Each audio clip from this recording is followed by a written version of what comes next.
kita bertemu lagi di dalam kuliah ilmu negara pertemuan ke-6. Pada pertemuan ini kita akan bahas tentang tujuan negara ya. Setelah sebelumnya kita bahas tentang ya berbagai teori tentang pembentukan negara ya, tentang pembenaran negara ya. Juga kalau kita lihat di flashback di pertemuan pertama sekali kita sudah bahas tentang berbagai definisi ya tokoh-tokoh ilmu negara. Sekarang kita akan bahas tentang tujuan negara ya. Saya kira ini bahasan yang sangat penting sekali ya dalam kita kembali merenungi ya perjalanan sebuah negara ya, dan juga di dalam ya kita ya nanti ya sebagai mahasiswa hukum dan tentunya sebagai calon-calon ya praktisi ya para penegak hukum ya yang berprofesi di bidang hukum ya, kita menyelaraskan ya praktek-praktek hukum kita dengan tujuan bernegara. Nah, terkait dengan tujuan negara ya kita harus lihat dulu pertama ya sebelum kita bahas berbagai macam tujuan negara gitu ya. Nah, kita lihat dulu tujuan manusia gitu ya. Jadi di dalam slide ini kita ada bahasan tentang tujuan akhir hidup manusia. Mengapa? Karena kalau kembali kemarin kita ingat ya, negara itu berdasarkan teori organis ya terdiri dari manusia-manusia ya kan, terdiri dari masyarakat ya. Kemudian juga tentunya juga terdiri dari wilayah dan juga terdiri dari adanya kedaulatan atau kekuasaan. Tapi yang terpenting adalah faktor manusianya, yaitu faktor rakyatnya. Nah, ini harus dihubungkan ya, harus dihubungkan karena mengapa? Karena nanti akan menjadi ya berkembang ya menjadi tujuan negara. Nah, kaitannya dengan tujuan akhir hidup manusia, di sini ada beberapa teori ya, dari minimal ada dua ya, yaitu teori yang bersifat teologis ya.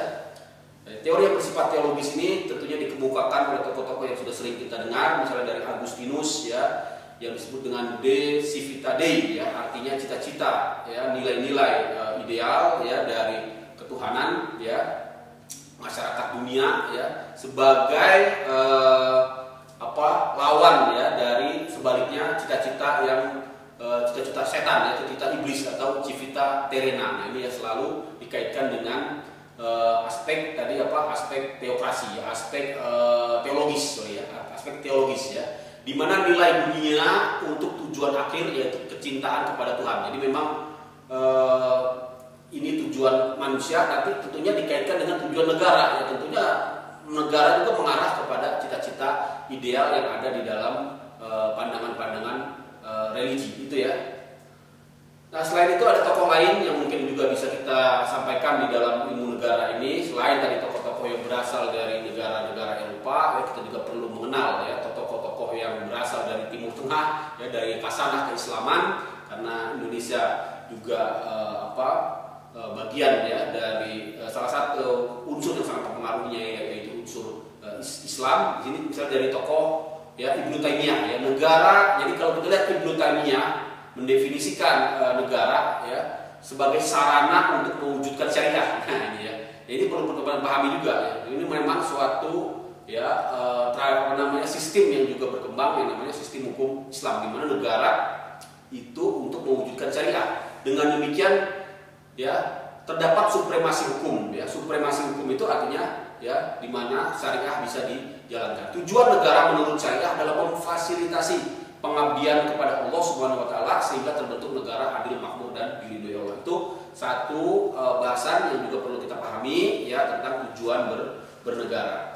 Nah, kemudian tokoh-tokoh lain yang sering kita bahas misalnya teorinya ya dari Chinese ya, dari Cina ya, Sang Hyang ini ya, the classic of Chinese School of Law ya, mengatakan bahwa penguasa harus lebih kuat dari rakyatnya. Ini ya caranya tentunya dengan membuat rakyat bodoh dan menjauhi kebudayaan. Tentunya ini suatu kasanah berpikir yang perlu kita catat ya, dengan background histori pada saat itu ya, di mana memang tujuan bernegara itu murni ya, tujuannya hanya untuk kekuasaan ya, karena ada pandangan bahwa negara yang kuat itu adalah kekuasaannya kuat ya, dan juga rakyatnya justru dibuat lemah. Nah, ini ya, ini tentunya sangat perlu dikritisi teori ini karena tentunya sangat tidak relevan dengan kondisi kekinian. Tapi kita perlu pahami ada ya sejarah kenegaraan yang menghasilkan teori yang seperti teorinya Sang Hyang ini ya, the classic of the Chinese School of Law.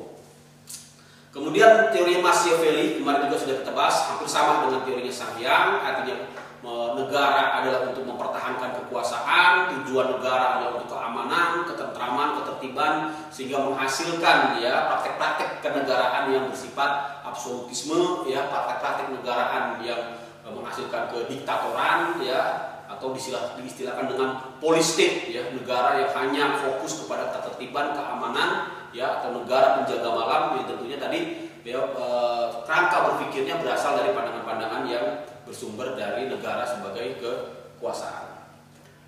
Nah, ini yang sangat perlu kita kembangkan ya di era modern ini adalah tujuan negara dalam rangka mencapai kemakmuran. Tentunya ini sudah lebih advance lagi, ya sudah lebih maju gitu ya daripada negara tadi hanya sekadar untuk kekuatan ya atau kekuasaan. Untuk kemakmuran ini bersumber dari berbagai teori ya. Misalnya teori yang dikatakan yang ada adagium lah, salus publica suprema lex ya. Kepentingan umum mengatasi undang-undang. Nah, ini ya. Jadi melihat bahwa kemakmuran ya, keadilan material itu lebih ya tinggi daripada sekedar sebuah ya undang-undang ya. Nah, kalau kita lihat dari Jelinek ya, Bapak Ilmu Negara yang ilmunya sedang kita bahas ini ya, juga menyampaikan pandangan-pandangan yang serupa gitu ya, yang sejalan dengan pemikiran kemakmuran rakyat ini. Misalnya rakyat aktif ya, harus aktif ikut dalam pemerintahan sebagai kontrol ya. Kemudian di satu sisi juga memang rakyat juga harus tunduk kepada pemerintah. Kemudian negara positif artinya negara itu menyelenggarakan kebutuhan rakyat ya.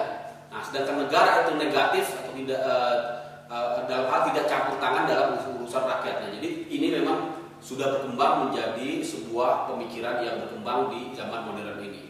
Nah, kemudian dalam rangka mencapai kemakmuran ini ya, kalau kita memang kalau lihat mungkin secara di undang-undang dasar, ya, di konstitusi masing-masing negara ya saya kira setiap negara pasti menginginkan kemakmuran. Tapi memang pada prakteknya kita lihat cara untuk mendapatkan kemakmuran atau definisi kemakmuran mereka itu ya akhirnya melahirkan ya jenis-jenis negara atau pola-pola tipe-tipe negara yang berbeda-beda. Dan kita harus bisa bedakan itu, dan nanti ya tugas kalian ya teman-teman mahasiswa kembali kalian coba renungi ya, kalian analisa dengan kondisi kekinian di bangsa kita, di negara Indonesia ya. Jadi bentuk-bentuk negara dalam rangka mencapai kemakmuran, misalnya ya negara yang disebut dengan policy state ya, policy state ya, atau police state ya, yaitu negara absolut yang pelaksana kemakmuran rakyat dengan menafikan peranan rakyat ya. Jadi di sini memang tujuannya ya untuk tadi ya semata-mata untuk keamanan ya, ketertiban ya, dengan menafikan ya ataupun mengesampingkan ya peranan rakyat ya, artinya penguasa sebagai penentu ya, menafsirkan dan menentukan kepentingan umum itu berdasarkan kepentingan penguasa ya. Maka ekonominya, aliran ekonomi ini aliran merkantilisme ya. Kalau kita lihat ilmu ekonomi ya, aliran merkantilisme itu adalah aliran yang awal-awal sekali ya, yang memang tujuannya ya untuk ya memenangkan ya perang dagang gitu kan di antara dengan negara-negara lain ya, sehingga merkantilisme ini ya melahirkan dianggap dapat melahirkan kemakmuran gitu ya. Dan juga tapi di satu sisi juga merkantilisme ini memicu adanya ya konflik ya dengan negara-negara lain ya, karena menguasai sumber-sumber ya ekonomi gitu ya, hanya untuk kepentingan satu negara ya. Itulah teman-teman yang harus pahami dari perkembangan teori kemakmuran. Nah, teori kemakmuran sebagai tujuan negara berkembang lagi, tadinya bersifat police state yang melahirkan aliran ekonomi merkantilisme, berkembang dengan negara liberal. Jadi sebagai antitesis ya, atau benar-benar sebuah kebalikan dari tadi negara police state yang sangat diktator ya, represif absolut ya, membatasi peran serta masyarakat. Nah, sebaliknya sama-sama menginginkan kemakmuran tapi negaranya berbeda, negara liberal. Kebalikan dari antitesis dari negara policy state ini adalah negara liberal yang memberikan kebebasan sebebas-bebasnya ya kepada masyarakat, kepada rakyat, sedangkan peranan penguasa hanya sebagai fasilitator ya, untuk menjaga tata tertib dan keamanan ya. Dengan demikian rakyat diberikan kebebasan untuk menyelenggarakan kepentingan umum dan kebutuhan kemakmuran secara bersama-sama. Maka kalau kita lihat teori ekonominya, ya, negara liberal ini mendasarkan kepada tentunya teori ya ekonomi pasar ya, atau ya apa namanya free market ya, free market teorinya Adam Smith ya misalnya ya, yang juga laissez-faire itu ya, perdagangan bebas ya, itu berkembang dengan adanya dasar-dasar pembenaran dari negara ya kemakmuran yang bersifat liberal ini. Tentunya berkembang lagi ya, ternyata liberalisme, kebebasan ya, termasuk kebebasan di bidang ekonomi ya, itu juga ternyata tidak selalu menghasilkan kemakmuran yang dicita-citakan. Ada satu kelompok yang makmur ya, benar-benar ya terdongkrak ekonominya, tapi ada satu pihak yang ya justru dirugikan dengan adanya ekonomi pasar ini, sehingga lahirlah, berkembanglah teori tujuan negara kemakmuran ini menjadi lebih tinggi lagi, menjadi lebih advance lagi, lebih maju lagi. Misalnya negara hukum formil ya, negara hukum formil. Jadi ini antitesis dari negara police state. Kalau tadi kekuasaan di tangan absolut penguasa, bedanya ya di negara hukum formil ini ya penguasa dibatasi oleh hukum, ya kekuasaan dibatasi oleh undang-undang yang bersifat formil. Nah, ciri khasnya dari negara hukum formil ini sudah diakuinya hak asasi manusia, ya sudah adanya pemisahan kekuasaan, ya ada ya kekuasaan yudikatif, kekuasaan legislatif dan kekuasaan eksekutif. Kemudian adanya pemerintahan berdasarkan undang-undang dan adanya peradilan administrasi yang memberikan ruang kepada pejabat publik untuk dihadapkan ke pengadilan mempertanggungjawabkan tindakan dan kebijaksanaannya. Nah, berkembang lagi ternyata negara hukum formil ini tidak cukup ya teman-teman ya, karena ternyata untuk mencapai kemakmuran hanya berdasarkan undang-undang ini dirasa kurang dapat merespon ya kebutuhan hukum maupun kebutuhan ekonomi rakyat ya, sehingga berkembang lagi yang paling maju, yang paling terdepan yang harus sama-sama kita upayakan adalah negara hukum material ya. Jadi yang